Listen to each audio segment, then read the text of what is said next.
Hello everybody, my name is Dee and welcome to Books and Quirks. Today it's Friday, so it's time for another Friday Reads. I hope the lighting is okay and I'm not basked in all shadow because there is just nothing but clouds and darkness outside. So yeah, but what can you do?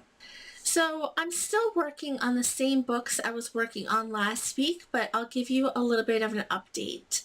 So I wound up I'll start with Jane Seymour. So I've been talking about this book for a couple of weeks, and I'm buddy reading this book with Candace over at Beacon Hill Books, and we finally decided to start it on Monday. So we're really taking it slow, only reading 2 chapters a day, so it's going to take us a little bit to get through this book. I've loved this book just like I've loved every other Alison Weir book that I read, but Jane Seymour is a book about Jane Seymour, who is the third wife of Henry VIII, and she was the most cherished wife because she was the one that finally gave him that coveted son that he wanted. But she also died from complications of childbirth.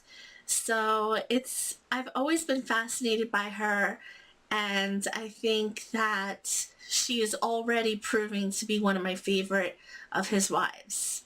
So we're reading that together, and we'll be continuing on this coming week. The other buddy read that you've been seeing from me for the past 2 weeks is Wolf Hall by Hilary Mantel. We are finally almost done with this book. I am also reading this with Candace from Beacon Hill Books and Cheryl from CR Flames Fan. We're having a blast. It's a little bit tough to get through. It's a little bit dense. I won't lie. But, so, there are parts of it I really love.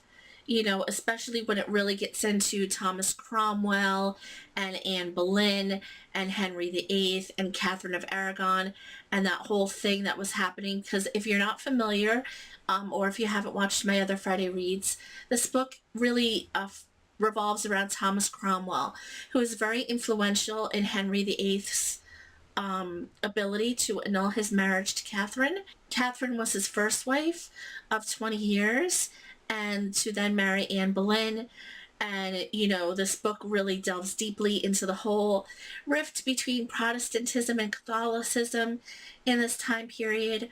But there are also parts that just sometimes the author goes off on some tangents, or there are conversations really that have nothing to do with what's going on. So I have mixed feelings, but for the most part, I really am enjoying this. And we only have maybe 4 days left of reading, including tonight. The other book that I'm slowly making my way through is a book that you also saw last week, and that is The Robber Bribery by Margaret Atwood. You know what? I've had a project due at work that I've been working on for the past month, and it's really taken up a lot of my time. I've had to work extra hours, and beyond the normal 40 hours that I work each week. And it's really put a rift in my reading time.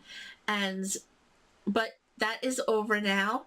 It was due today. I was able to finish it, and I now will be able to dedicate a lot more time to reading than I have been the past month. But I did manage to get a little bit into this. So this is about a group of girls, Roz, Cheris, Tony, and Xenia. They're a group of friends, and this book starts in the 60s, and I think is sort of generational as it goes through the decades. And Xenia is sort of the wild child of their group, and she disappears. Or rather, I shouldn't say that she disappears, she dies. And then one day, the 3 other women are sitting around, and Xenia appears again, or so it seems. So I really am enjoying this, although I'm not very far into it at all, so I can't. So basically, the synopsis that I gave you is what's on the back of the book. So yes, I really am eager to get more into this, and I know that this week I'll be able to dedicate more time to reading, so I'm sure I will be able to finish this one. So there you have it. That is my Friday reads.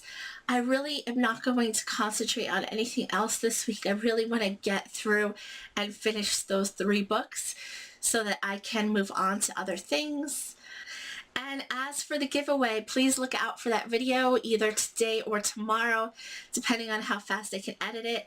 I did film a giveaway, and I will be uploading that soon, where I did it live on camera so that you can see. Anyway, I hope you have a wonderful day. I hope you have a wonderful weekend, and I will see you all very, very soon. Bye.